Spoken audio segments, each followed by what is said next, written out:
Every single time I think I'm done buying trucks, I think I'm done buying parts, I think I'm done buying RTRs, Axial goes and releases something like this. They keep dragging me back in. Hello everyone. This was a little bit of an impulse buy, but also this has kind of been a thing that's been sticking in my head ever since the release, is the Axial SCX-10 Basecamp Coyote. Ever since this was released, not too long ago actually, I've been impressed by it. Because first impressions, looking at this graphic on the box, you would just think they slapped a Coyote body on a Basecamp. Heck of a lot more than that. I don't even know if I can get it all in frame, but if you want, you can pause the video here to see all the features and upgrades. But the main reason I picked one up isn't for the body, isn't even for the features. It's for the performance. Every single video I watched over this thing, it performed. I think it was Cape Crawlers all the way out there on the East Coast. This thing was eating up his rocks. Logan with West Desert Wheeler, this was eating up the Utah rocks. Like, this thing gets down.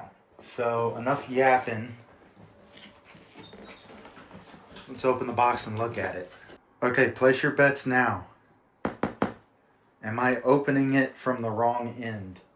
Okay, you can kind of see it from here, but this has one of my favorite things that I've seen, I think only on like one other RC car.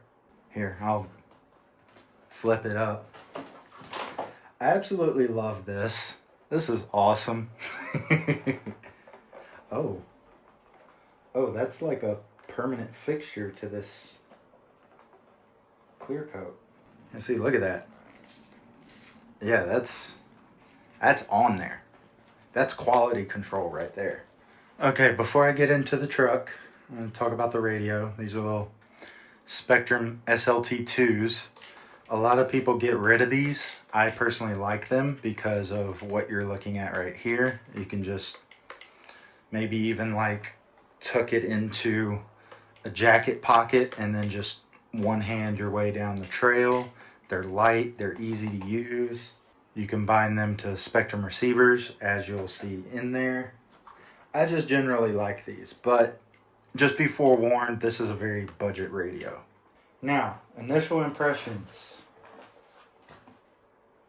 This thing is freaking light. Can't get over how light it is out of the box.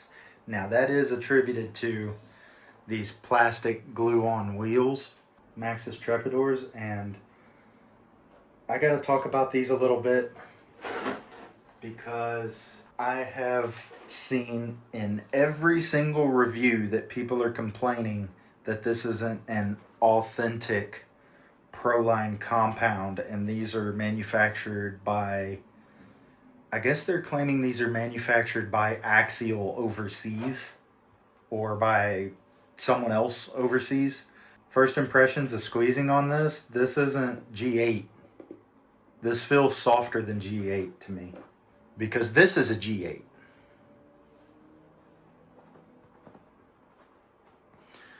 And size-wise, yeah, we're looking at about the same. It may be just a teeny tiny hair bigger, but the thing that gets me is this is a known good tire, Tusk 475, and yeah, it's a teeny tiny bit bigger. So that's the thing that bothers me about this truck. Let's say you're buying this for like out of the box competition truck. Not going to be able to do that with these tires. But I'm going to keep them on, and I'll explain why near the end of this video. Continuing on from that, we got dual stage foams in there, which are super sick. The plastic rims are vented. I can see these shocks, but we'll get into them more. So the back of the bed Has a little clipless system. You pull up, and then you pull the body up, and then you pull back on the whole body, and it comes off. That is really painless. Now, I'm what you call a professional idiot. So,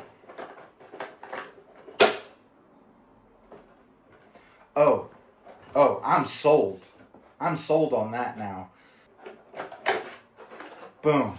Okay, I like this body and this mounting system because, as I stated, I'm a professional idiot. I can't do the Traxxas clipless system.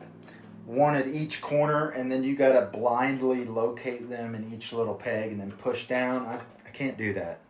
If I had to have one complaint about the body, it's this. But I know this is supposed to be Road to Proline, but maybe I can make a video later on in the week of how to clear your windows really quickly.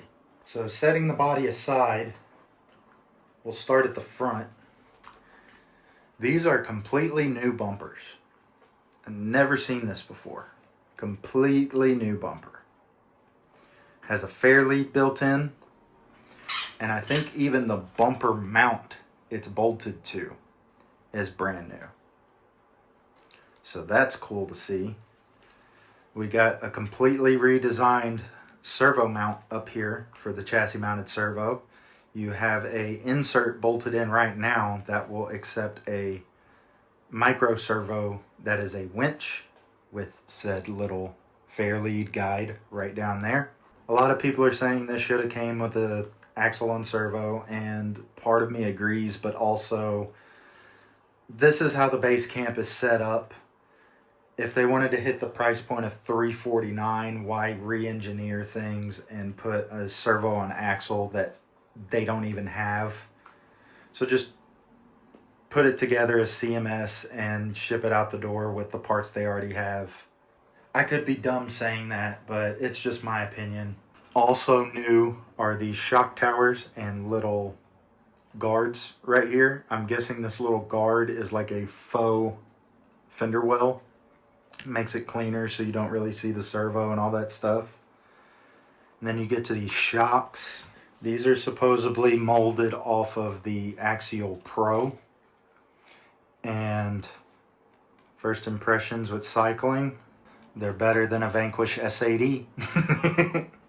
There's not oil all over the box. The thing I didn't see in other reviews is the shock has a little bleeder screw. So that's cool for serviceability and filling.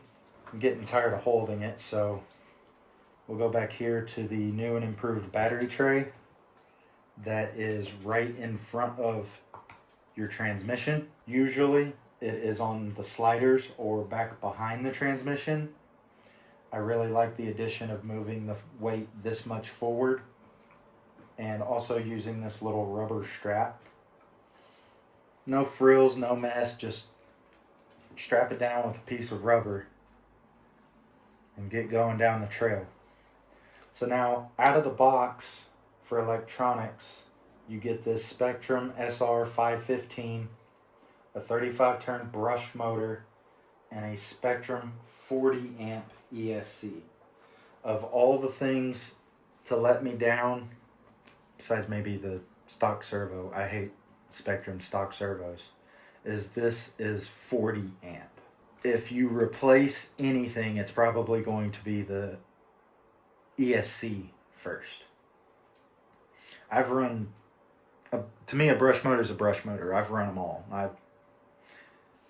can kind of tell the difference, but I mean, you don't necessarily have to replace this right away. First recommendation out of the gate is either this servo or this ESC. And then back here, you will see, actually in both spots, you will see the body mount system where it goes in, but you also see included body post holes. If you wanted to say, if you beat up that Coyote body, you can put another body onto this. Getting to the back, We have revised rear shock towers with the same Axial Pro style shocks. Back here they feel excellent as well. A new rear bumper as well that looks very, very slick and very, very clean. And you thought I was done, but no, I'm not. They've touched a little bit of everything on this truck. There are new sliders that are slick, don't have the little ribbing built in. There's angles to the bottom skid. There are angles cut into the diffs. There is strength built into the AR45Ps. There is an additional strengthening bit they put into the panhard mount. All you AR45 owners know that the panhard mount on these things are really weak. And also the panhard mount up front is also revised so you can get full throw steering out of these axles. I got to get a couple of these for my other 10-3s in the closet. And then last but not least, there are high clearance links at the rear, giving you a very nice departure angle from your skid. Dropped out of the box, almost forgot about it. Along with the truck, you get a set of AA's for the radio. That's very nice. You get some super duper basic tools. A gear set to switch to. I think if you're going to straight axles, that's really useful. I need to put that somewhere. For all you coupon hunters out there. Oh, sick. I don't think I've seen anyone go over this. You get a whole sticker sheet. Yo. Dude, I gotta do this up. You get a quick start guide, which tells you everything about operating the vehicle on the first try, how to take off the body, how to install the body, functions on the radio, where throttle and brake are, just general basic things. And always disconnect your battery when you're done. I didn't even notice that. They match the color of the car to the color you get. Very nice. Detailed manual that goes more into depth of what the quick start guide gives you. At the very back, it gives you exploded views with part numbers. If you can't seem to find it there, they actually have a spreadsheet. Do I like this truck? Yes. God, yes. Am I 100% sold on it though? No. And the reason for that is I haven't driven it yet. And the sad thing is I'm probably not going to get a chance to seriously drive it until Proline gets here. So I'm kind of blue balling myself. I'm going to put this idea out there.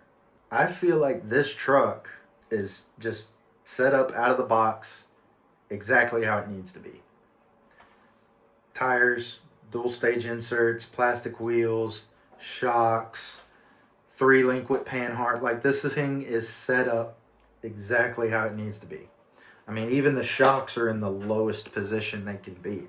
At Proline, I want to run this as long and hard as I can stock. 40 amp ESC, stock servo, stock tires. So if you're coming out to Proline and you maybe want to drive the Basecamp Coyote, if I'm free and not driving it myself, ask me about it. So I hope all of you found this informative. If not, leave me a comment below if anything I may have missed or got wrong. And I'll see you in the next video.